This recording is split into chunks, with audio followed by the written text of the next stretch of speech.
Borra caves Bharat के पूर्वी घाटों में अरकू घाटी के अंतगिरी पहाड़ियों में और विशाखापट्टनम में स्थित तटीय शहर से करीबन 90 किलोमीटर की दूरी पर उपस्थित है। बोर्रा गुफाएं हमारे भारत देश की अद्वितीय प्राकृतिक अजूबा माना जाता है। भारत की सबसे बड़ी यह गुफा प्राकृतिक स्टेलेग्माइट के साथ साथ स्टेलेक्टाइट भी है। ऐसी अनेक प्रकार की गुफाएं विश्व के अलग अलग स्थानों पर देखने को मिलती है। बोर्रा गुफाएं इस प्रकार की गुफाएं अमेरिका में टेक्सास में और यूरोप में स्लोवाकिया में और साथ ही साथ हमारे मेघालय में भी पाई जाती है और वो सभी एक दूसरे के बराबर मानी जाती है। ये सारी बोर्रा केव्स अनेक सालों पहले की मानी जाती है। गुफाओं की छत के साथ साथ फर्श से प्राकृतिक निक्षेप दिखते हैं और उनको स्टेलेग्माइट और स्टेलेक्टाइट से भी जाना जाता है। बोर्रा गुहालू की बेतरतीब की संरचनाएं आप सभी के मन की कल्पनाओं को दिशाहीन बना देती है, परंतु अनेक बार निक्षेप अंदर अंदर घुस जाते हैं और उसके जरिए एक स्तंभ की तरह दिखाई देने वाली संरचना प्रकट होती है। ऐसी अनेक प्रकार की गुफाएं ज्यादातर नदी के मार्ग पर बनी होती है और इसकी वहज से नदी का पानी ऐसी गुफाओं में से निकलता हुआ जाता है।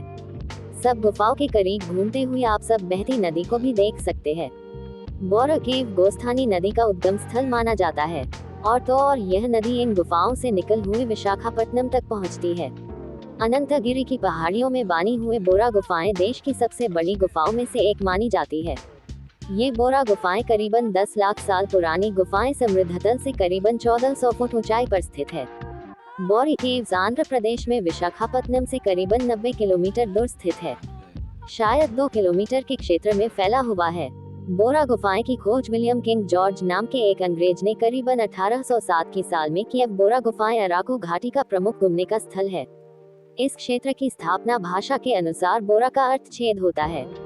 बोर्रा गुफाओं के शीर्ष पर एक बहुत ही बड़ा सा छेद है और उसकी वजह से उसको बोर्रा गुफाएं नाम दिया गया है। उपाख्यान कहते हैं कि एक बार अचानक एक गाय इस छेद के अंदर गिर गई थी और इसके बाद वहां के आदिवासी लोगों को इस बोर्रा गुफाएं के बारे में पता चला था।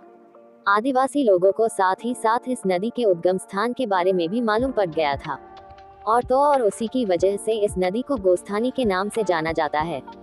आप अगर इस गुफा में जाते हो तो आपको किसी स्थान पर गाय के थन की तरह संरचना दिखेगी और वहां से जल टपकता रहता है और वो जल सीधा उसके नीचे विराजमान शिवलिंग पर गिरता है।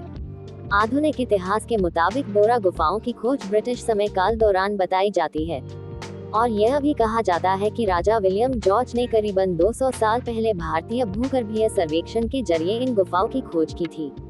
मानव विज्ञानियों का ये कहना है कि बोर्रा गुफाएं में से मिलने वाले पत्थर से बने हथियारों की पुरातनता के हिसाब से करीबन 30,000 से 50,000 साल पहले इन गुफाओं में लोग रहते थे। बोर्रा गुफाएं गिरते हुई जल से बनी हुई है और यह संरचनाओं को स्थानीय भाषा में इसको जलभाषा कहा जाता है और आपको यहाँ पर श्री साईं बाबा और दूसरे अनेक मंदिर भी आपको देखने को मिलते हैं। इस जगह पर सीता का शयन कक्ष से साथ साथ स्नान कक्ष भी स्थित है और इस जगह से पीला जल निकलता है और ऐसा भी कहा जाता है कि इस जगह पर खुद सीता माता हल्दी स्नान किया करते थे। यह पानी सीता माता के स्नान कक्ष से निकल कर आता है, लेकिन जो इसको वैज्ञानिक रूप से देखा जाए तो ये सिर्फ सल्फर धातु है और इसकी वजह से यह पानी पीला दिखाई देता है। यहाँ पर इंसान का दिमाग घुरता बंदर, आराम करता हुआ हाथी, दौड़ता हुआ घोड़ा, मनुष्य का पैर और उसकी गदा जैसे अनेक आकारों की संरचनाएं देखने को मिल जाती है। इनमें से मनुष्य के दिमाग वाली संरचना बहुत ही सुंदर है और सबसे के स्टेलेग्माइट और स्टेलेक्टाइट की संरचनाओं से बिल्कुल अलग देखने को मिलती है। यहाँ पर एक बड़ी सी चट्टान है और उन दोनों को सिरों को एक लंबी संधि से मिलाया गया है। वहाँ के व्यक्ति इस संधि के जरिए विभाजित इन दोनों भागों को लव और कुश मतलब की सीता माता के दोनों बेटों के नाम से जाना जाता है।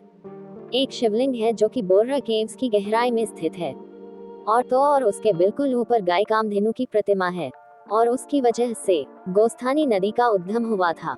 गोस्थानी का मतलब होता है गाय के धन और उसी की वजह से इन गुफाओं को गाय के धन की प्रतिमा कही जाती है।